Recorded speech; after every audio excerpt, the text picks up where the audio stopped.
Hello and welcome to episode 25 of E30 M3 Recreation. In this episode, we will take a look at what's involved in fabricating M3 bumpers, and make sure you watch till the end. I can hardly contain myself. We're going to start the car for the very first time.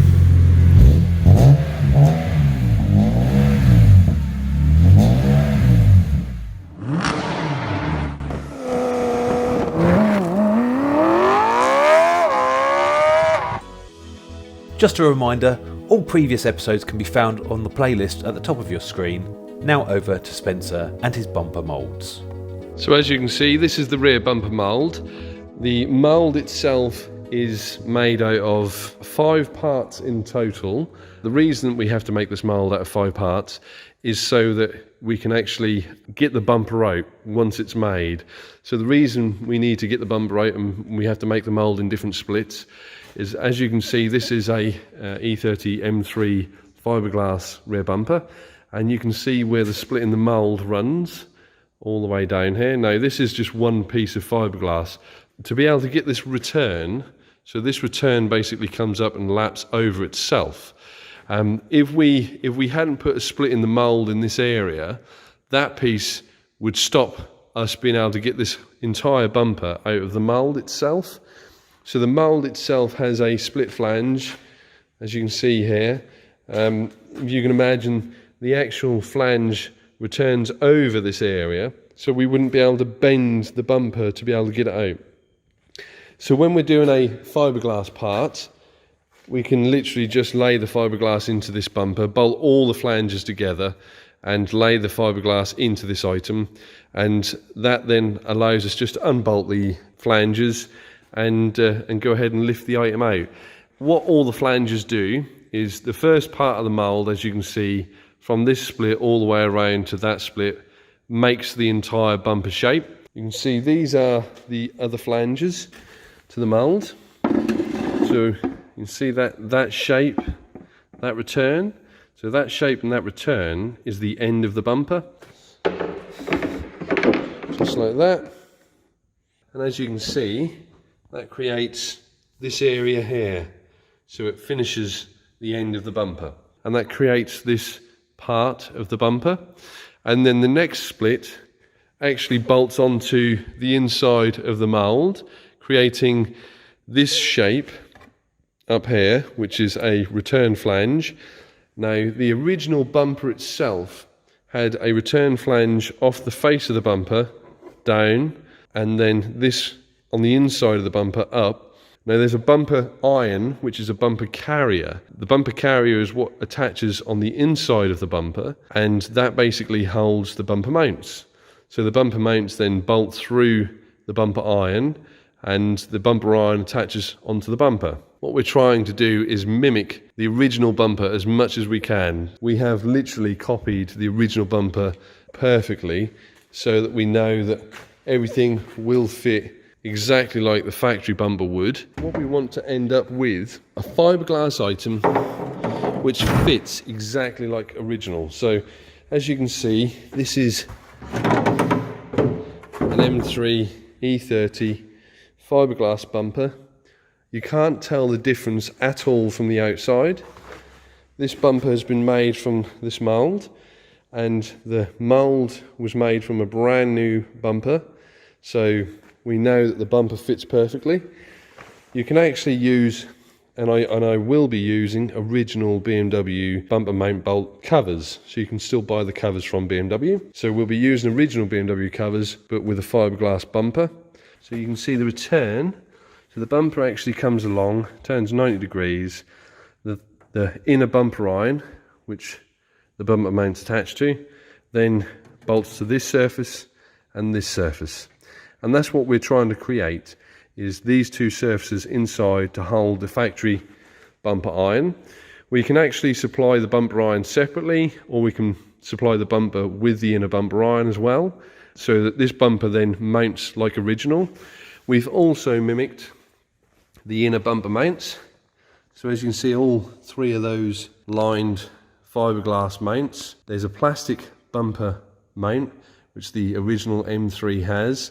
What we've done is we've made all them from the original bumper so that you can use the original E30 inner mounts.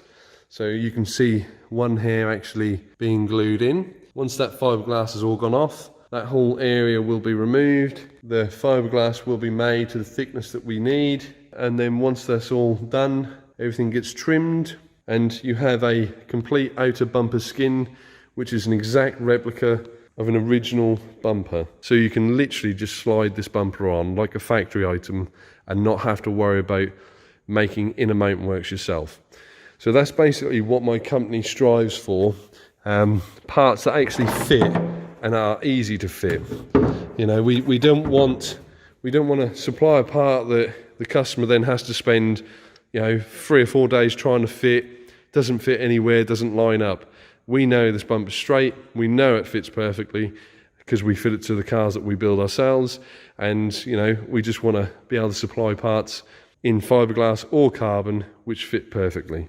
So this part goes inside the bumper and it then allows the bumper to literally just slide onto the M3.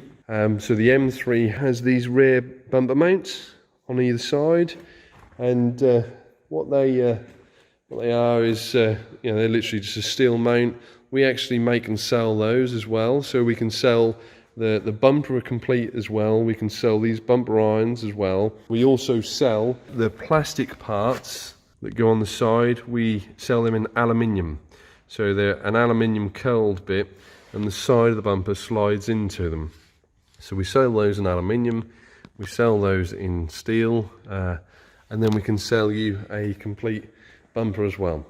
So that's the little talk about the bumper I wanted to do in the video, just to give you some idea of what's involved in making our parts.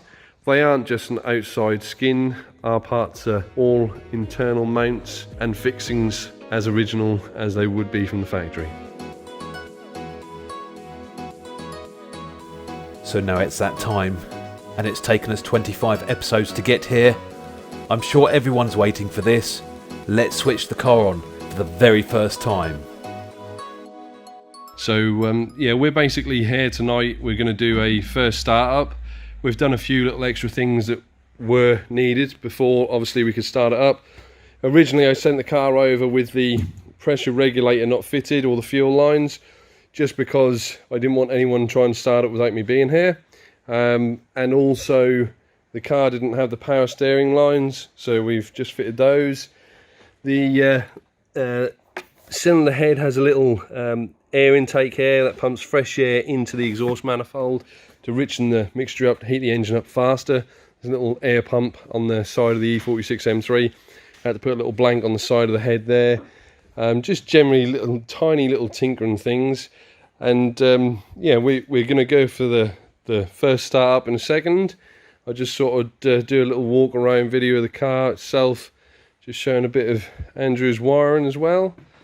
He's actually retaped the loom, checked all the loom as well, put a few nice little trip bits in there as well. I will just show you all his work up in the glove box here. When we brought the car to him, the wiring loom was literally just laid in the car, pulled through the hole but laid in the car. So he's taken his time and obviously figured out where everything goes, which is no mean feat when you don't work on them all the time. And he's wired up basically every single plug. Yeah, ABS modules in over this side. And we've got ABS module over there. So what we're running on this car is an E36 ABS system, just because we're running E36. So we've got relay setups up there. Where's the ABS module? The module is up here. Oh, up there. Up here. Up there. And then we've got system relays and an extra fuse box from an E46 Oh, fitted to, yeah, lovely, yeah. to fit fuses, extra fuses. For the Yeah, that's nice and neat up there, isn't it? Lovely. The reason we went for the E36 system is because the suspension on this car is actually E36. So we're running a compact rear axle on the rear, and we're also running Evolution E36 M3 3.2 front suspension. So all the wheel bearings and the drive shafts are already set up with ABS rings off an E36. So it seems silly not to actually run an E36 ABS system, which is slightly better than an E30 anyway. So yeah, we're going to go for the first startup. Here we go.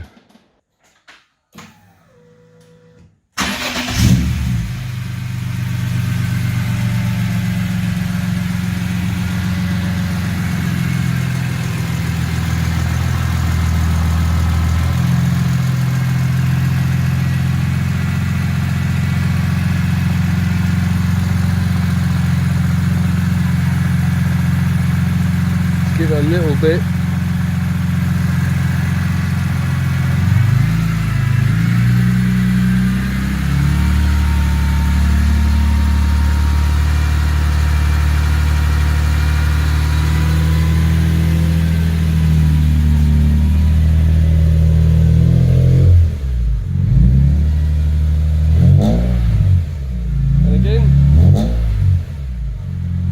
Again.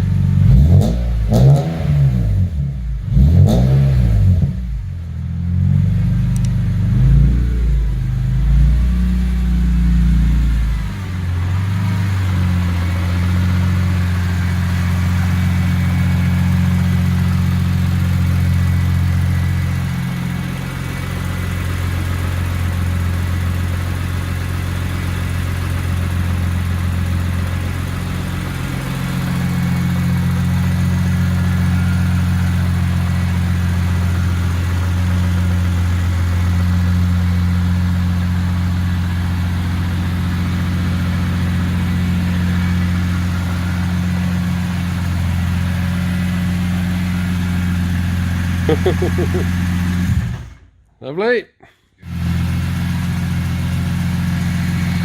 Yep.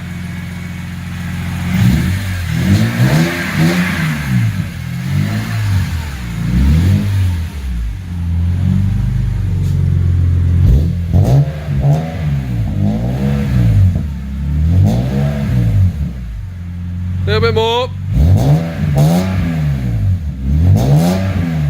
Lovely, that was 5,000 RPM.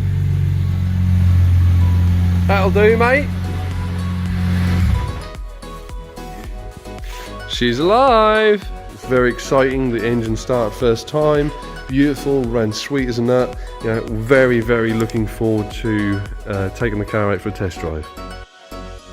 Hello ladies and gentlemen, thank you for tuning in. We are at the Hightown Classic and Dub Club meeting in Hitchin, Hertfordshire, and tonight it's a Porsche Mercedes themed event. Although the name of the club might suggest only classics and Volkswagens, I've always been made to feel very welcome when turning up in the M3 to join the massive variety of amazing metal on display.